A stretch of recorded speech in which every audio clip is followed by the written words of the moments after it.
1 in 691 kids in the United States is born with Down syndrome. The life expectancy in 1983 for kids with Down syndrome was only 25 years old, and now it's 60 years old. Because of this, a lot of things need to change. One of the most important things that needs to change is the education system to help kids with Down syndrome learn and be more involved in everything having to do with school. Let's begin by talking about what Down syndrome is, the new plan that's being developed, and why that plan is important. There are 3 types of Down syndrome caused by genetic mutation in chromosomes. According to the National Down Syndrome Society, Down syndrome occurs when an individual has more than one copy of chromosome 21. There are 3 types of Down syndrome, but the most prominent one is trisomy 21, or non-disjunction.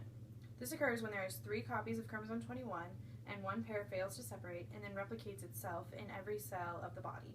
95% of people with Down syndrome have trisomy 21. Now let's discuss the plan being developed for kids with Down syndrome in school.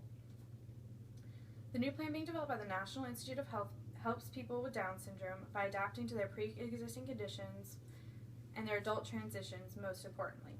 The pre-existing conditions, what they plan to do is explore medicine and behavioral therapies for people with conditions other than Down syndrome. They plan to study how these conditions such as sleep apnea, ADHD, and dyslexia affect the kids on top of their Down syndrome, because almost all kids with Down syndrome also have another mental health issue. Another thing that the plan plans to do is adult transitions. What they're going to do is identify independent medical, intellectual, social, and family factors that may improve students' independence and community skills and involvement. How they plan to do this is calculating the number of students with Down syndrome that are in higher education or have careers or have families, and find out how to increase that number. The next thing we're going to talk about is why this plan is important at all.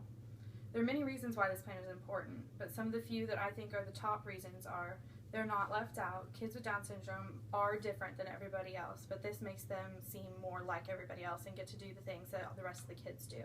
They get to do the same work that the kids do. They get to do the same activities that all the rest of the kids do. And they have a future. This guarantees them a future in a way that they can have a career and a family. So what we talked about today was what Down syndrome is, what the new plan being developed by the National Institute of Health is, and why that plan is important. Kids with Down syndrome don't deserve to feel different. They can go just as far as everybody else in the world.